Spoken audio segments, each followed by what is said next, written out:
এগুলো আগের, এগুলো না থাকলে তো ভালো। এই যে ডায়লগ এখন তো ও হ্যাঁ, তার আগে এই ডায়লগ কত লেখক না, তার মানে এটা তো আগে এখন করেন, দেখে দেখে দেখে করেন। তার মানে আপনি তো দেখেন নাই। মানে কি লেখা ছিল এটা বিষয়? এটা খেয়াল করে নাই সরি।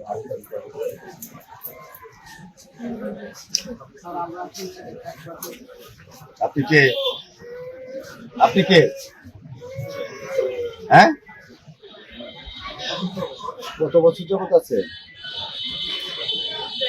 কাজল ভাই, হ্যাঁ আগে কি ছিল?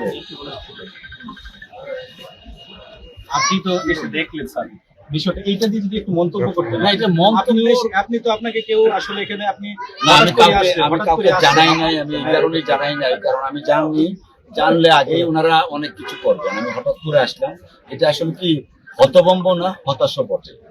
আর আমি মনে করি যারা এই সমস্ত বিষয়গুলো ইগনোর করছে তাদের যথাযথ ব্যবস্থা নেওয়া উচিত, এবং এটা শুধুমাত্র এই ব্যবস্থা না, আইনগত ব্যবস্থাও নেওয়া উচিত। আর তাদের যে আপনার চাকরি আছে, চাকরি বিধি অনুসারে ব্যবস্থা নেওয়া উচিত। আসলে এটা কি বলবো, আমি খুব হতাবাক না হতাশ, এবং এই জিনিসগুলো আপনারা কখনোই না চেঞ্জ করে দিবেন। আপনি এটা বলতেছেন অতিরিক্ত দায়িত্ব, তো আপনি 2 দিন আসছেন এখানে, আর এটাতে তো দেখেন আপনি, এটা হয়তো আপনি কখনো পড়েও দেখেননি। তাছাড়া আপনার দলিল লেখক, মানে সর্বস্তরের একটা দুর্নীতি, এটা হয় না।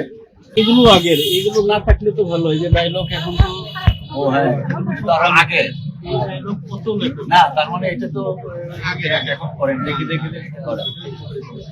তার মানে আপনি তো দেখেন নাই। কি? হ্যাঁ, এই সমিতির লোকজন কেডা বাড়ি যাচ্ছে?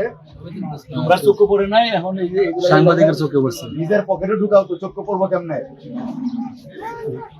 নিজের পকেটে ঢুকাও তো, এর জন্য পেট তো দেখা যায় না। আপনি এনেকে আপনি কেন এদিকে আপনি অনেক কথা বলবেন, পরে আপনার কি ব্যক্তিগত বিষয়? আমরা তো বলি